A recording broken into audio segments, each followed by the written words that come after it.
Alhamdulillahilladzi yujibud da'wat wa yaghfiruz dzunuba wa ya'fu 'anis sayyi'at. Asyhadu an la ilaha illallah wahdahu la syarikalah wa asyhadu anna Muhammadan 'abduhu wa rasuluh jaa'a bil huda wal bayyinat. Allahumma salli wa sallim wa barik ala Muhammad wa ala alihi wa ashabihi ajma'in. Faya ayyuhal muslimun, inni usikum wa nafsi bitaqwallah kama qala ta'ala, ya ayyuhalladzina amanu taqullaha haqqa tuqatih wa la tamutunna illa wa antum muslimun.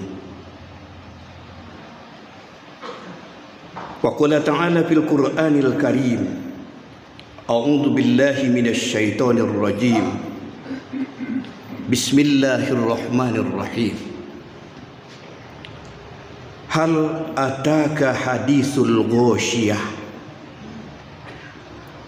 wujuhu yawma izin khashi'ah, amilatun nasibah, tasla naron hamiyah, tusqa min ainin aniyah, laisa lahum ta'amun illa min dhari', la yusminu wa la yughni min ju'. Shadaqallahul azim. Jemaah Jumat yang dirahmati Allah, mari kita bersyukur atas nikmat dan karunia yang telah diberikan oleh Allah Subhanahu wa ta'ala kepada kita. Nikmat yang sangat banyak. Ketika kita menghitung-hitung nikmat itu, maka disebutkan oleh Allah Subhanahu wa ta'ala, la tuhsuha, kamu tidak akan bisa menghitung nikmat yang begitu banyak. Salah satu di antara nikmat itu termasuk nikmat iman. Sehingga dengan iman itu yang ada di dalam dada kita, Allah Subhanahu wa ta'ala menyuruh untuk melaksanakan solat Jumat. Kita berbondong-bondong untuk pelaksanaan Jumat itu. Semoga Allah Subhanahu wa ta'ala selalu memberikan petunjuk pada kita untuk tetap konsisten dalam keimanan kita. Salawat dan salam pada junjungan kita Nabi Muhammad sallallahu alaihi wasallam, uswah hasanah, contoh teladan yang paling baik. Tatkala akhir-akhir ini ada orang-orang di akhir zaman menjadikan seseorang atau orang lain sebagai tokoh idola, sebenarnya bagi umat Islam yang beriman kepada Allah dan Rasulnya, tokoh idolanya adalah Rasulnya Muhammad sallallahu alaihi wasallam. Jemaah yang dirahmati Allah, di awal khutbah ini khatib mengajak kita semua untuk selalu meningkatkan ketakwaan kepada Allah Subhanahu wa ta'ala, termasuk ketika kita menikmati nikmat kemerdekaan yang ke-77, maka nikmat tersebut bila disyukuri, Allah Subhanahu wa ta'ala akan menambah nikmat-nikmat berikutnya kepada kita. Tetapi bila kita kufur, Allah Subhanahu wa ta'ala menjelaskan pada ayat lain, apabila engkau kufur atas nikmatku, ketahuilah bahwa azabku begitu pedih. Jemaah Jumat yang dirahmati Allah, sudah hampir 1 bulan ini kita disuguhi dengan berita yang besar dalam ilmu jurnalistik. Tiap hari kita disuguhkan melihat, mendengar, bahkan membaca di berita-berita tentang adanya kasus hari ini yang dihadapi oleh lembaga tertentu. Tetapi sebenarnya kasus tersebut menjadi masalah dalam penegakan hukum. Jemaah Jumat yang dirahmati Allah, berita menjadi besar di dalam ilmu jurnalistik apabila pelakunya adalah orang besar, seorang tokoh atau seseorang yang terpandang, maka berita bisa menjadi besar. Atau mungkin kasus yang dihadapi adalah sebuah kasus yang besar, atau melibatkan orang-orang banyak, atau hajat dan kepentingan hidup orang lain, maka berita itu menjadi besar. Apabila kita bawakan kepada diri kita masing-masing, mungkin kita telah pernah mengalami suatu peristiwa yang dahsyat terasa oleh kita, meskipun mungkin belum tentu terasa dahsyat oleh orang lain. Masing-masing kita pernah mengalami suatu peristiwa yang kita rasa begitu berat dalam hidup kita.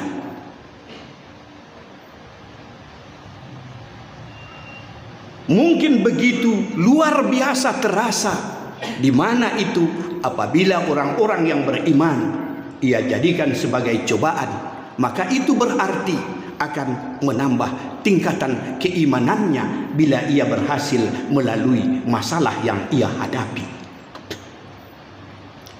Jemaah Jumat yang dirahmati Allah, apapun permasalahan yang kita hadapi, betapa besarnya permasalahan atau suatu peristiwa yang kita alami, Allah Subhanahu wa taala ternyata belum mengatakan peristiwa atau kejadian itu sebagai peristiwa yang dahsyat. Maka khutbah kita kali ini, kita coba untuk melihat penjelasan Allah Subhanahu wa taala dalam Al-Quran surah Al-Ghasyiyah yang telah kita bacakan di awal khutbah tadi. Surah Al-Ghasyiyah ini terdiri atas 26 ayat. Ia dikelompokkan oleh mufassirin dalam kelompok surah-surah Makkiyah, karena termasuk dalam kelompok surah-surah yang diturunkan di Mekah.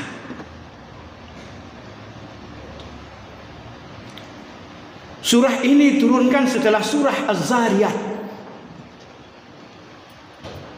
Nama Ghasyiyah diambil dari kata Al-Ghasyiyah yang terdapat pada ayat pertama dalam surah ini, yang artinya peristiwa yang dahsyat. Tetapi yang dimaksud oleh Allah Subhanahu wa taala sebagai peristiwa yang dahsyat di dalam ayat ini adalah hari kiamat. Kenapa dikatakan sebagai yang dahsyat? Ketika kita bandingkan dengan sesuatu yang kita alami dalam kehidupan kita, dijelaskan pada nas yang lain, begitu dahsyatnya hari kiamat ini, bahkan seorang yang hamil gugur kandungannya, seorang yang menggendong anaknya yang masih menyusui, ia lupa dengan anaknya. Begitu dahsyatnya peristiwa ini. Surah Al-Ghasyiyah sering dibaca oleh Rasulullah sallallahu alaihi wasallam pada rakaat yang kedua salat sunat Idul Adha maupun Idul Fitri, termasuk pada salat Jumat. Jemaah yang dirahmati Allah, apa pokok-pokok isi dari surah Al-Ghasyiyah? Isinya berkaitan tentang keterangan orang-orang yang kafir pada hari kiamat dan azab yang dijatuhkan kepada orang-orang yang ingkar akan apa yang diperintahkan oleh Allah Subhanahu wa taala, termasuk kita.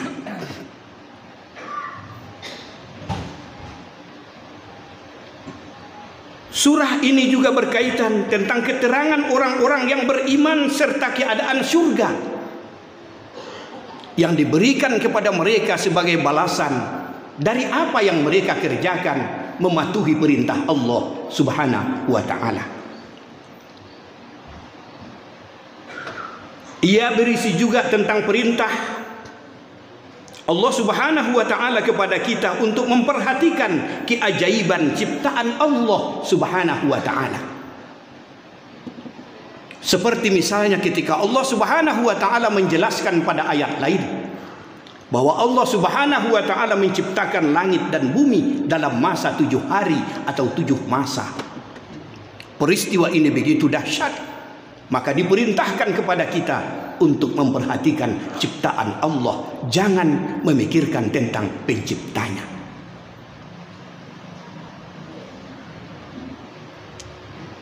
Ketika Allah Subhanahu wa ta'ala melukiskan ciri-ciri atau tanda-tanda surga dan pengikut umat Muhammad yang dimasukkan ke dalam surga tersebut, lalu kaum yang sesat akan perintah yang diperintahkan oleh Allah merasa heran, sehingga menurut Ibnu Jarir ayat yang ke-17 di dalam surah ini menjelaskan tentang itu, bahwa kita harus selalu memperhatikan tentang ciptaan Allah Subhanahu wa ta'ala, jangan kemudian memikirkan si pencipta sehingga kita tersesat, sesat yang sesat-sesatnya. Pokok isi kandungan di dalam surah ini juga perintah Allah Subhanahu wa ta'ala kepada Rasulullah sallallahu alaihi wasallam untuk memperingatkan kaumnya kepada ayat-ayat Allah, karena beliau Muhammad Rasulullah sallallahu alaihi wasallam adalah seorang pemberi peringatan, bukan seseorang yang berkuasa atas iman seseorang, bukan seseorang yang berkuasa atas hidup seseorang sehingga bisa merenggut nyawa seseorang. Jemaah yang dirahmati Allah, hal ataka hadisul ghosyah, sudah datangkah kepadamu berita tentang hari pembalasan? Wujuhu yauma izin khosyiah, banyak muka pada hari itu tertunduk terhina. Amilatun nasibah, bekerja keras lagi kepayahan. Tasla naron hamiyah, memasuki api yang sangat panas. Ibnu Katsir menjelaskan di dalam tafsir, rupanya ada di antara kita dalam kehidupan dunia ini yang berusaha sekuat tenaga untuk mencari sesuatu, tetapi nanti pada sore hari ia jerumuskan dirinya setelah berusaha mencari karunia dan ridho Allah Subhanahu wa ta'ala kepada sesuatu yang menjerumuskannya ke dalam neraka. Amilatun nasibah tasla naron hamiyah, bekerja keras lagi kepayahan tetapi memasukkan dirinya ke dalam api yang sangat panas.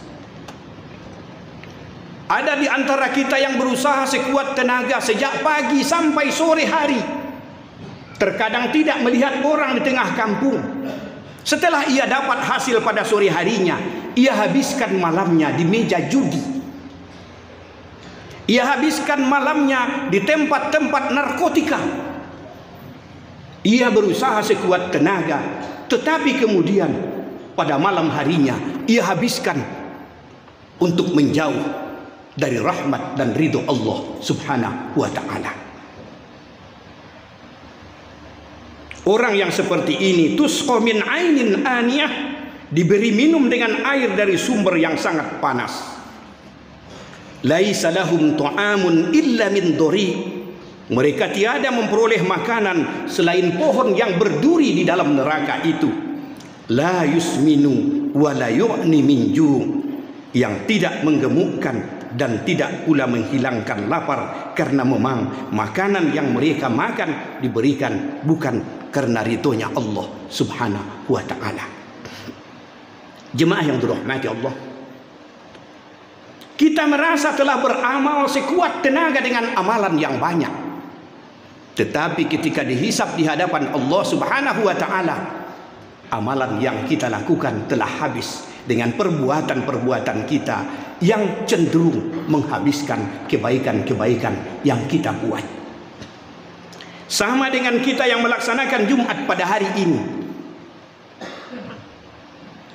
berusaha seperti orang yang bekerja keras untuk mendapat keutamaan yang lebih besar, datang lebih awal, duduk di saf yang terdepan, berbeda dengan mereka yang datang kemudian duduk di saf yang kedua, atau mungkin datang kemudian duduk di saf yang ketiga, atau malah di dalam hadis yang lain datang ketika khatib telah naik ke atas mimbar tanpa uzur tertentu, maka malaikat telah menutup buku catatannya.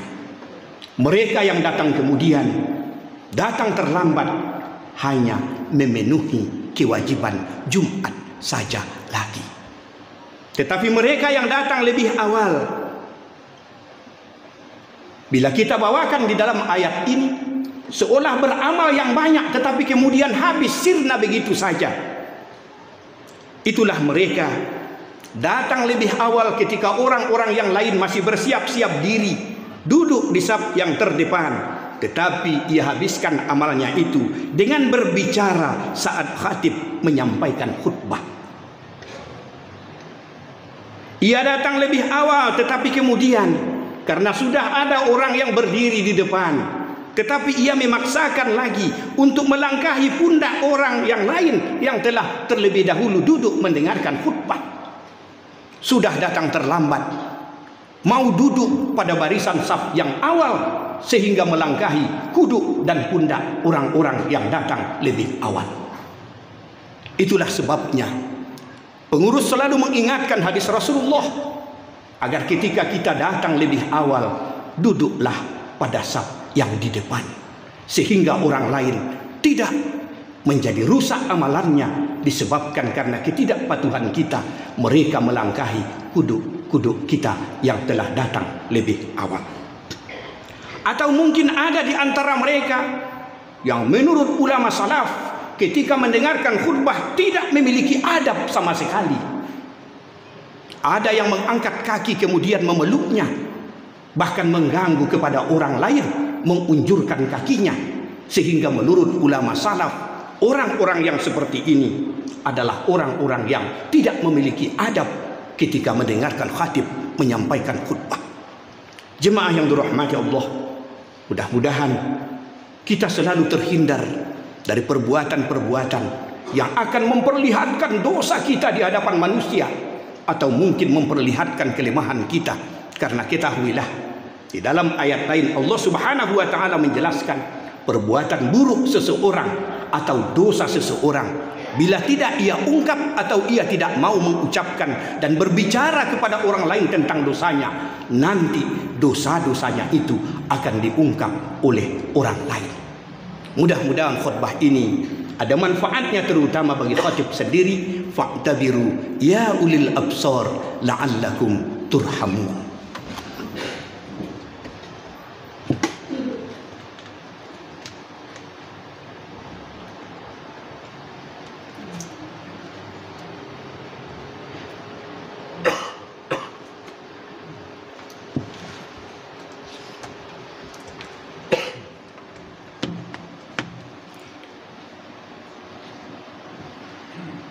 Alhamdulillahilladzi hamdan katsira kama amar fantahunaha amma wa hazzar. Asyhadu an la ilaha illallah wa huwal azizul ghafar wa asyhadu anna Muhammadan abduhu wa rasuluhul mustafa mukhtar. Allahumma shalli wa sallim wa barik ala Muhammad wa ala alihi wa ashabihi ajma'in. Fa ya ayyuhal muslimun ittaqullaha haqqa tuqatih wa la tamutunna illa wa antum muslimun. Wa qala ta'ala fil Qur'anil Karim, a'udzu billahi minasy syaithanir rajim. Bismillahirrahmanirrahim. Wal asri innal insana lafi khusr illa allazina amanu wa amilus solihat wa tawasaw bil haqq wa tawasaw bis sabr. Innallaha wa malaikatahu yusholluna 'alan nabi ya ayyuhallazina amanu shallu 'alaihi wa sallimu taslima. Allahumma shalli 'ala Muhammad wa 'ala ali Muhammad kama shallaita 'ala Ibrahim wa 'ala ali Ibrahim wa barik 'ala Muhammad wa 'ala ali Muhammad kama barakta 'ala Ibrahim wa 'ala ali Ibrahim fil alamina innaka Hamidum Majid. Allahumma ighfir lil muslimina wal muslimat wal mu'minina wal mu'minat al ahya'i minhum wal amwat innaka sami'un qaribun mujibud da'wat wa ya qadiyal hajat. Rabbana zalamna anfusana wa illam taghfir lana wa tarhamna lanakunanna minal khasirin. Rabbana la tuzigh qulubana ba'da idh hadaitana wa hab lana min ladunka rahmah innaka antal wahhab. Rabbana atina fid dunya hasanah wa fil akhirati hasanah wa qina adzabannar. Subhana rabbika rabbil izzati amma yasifun wa salamun alal mursalin walhamdulillahi rabbil alamin.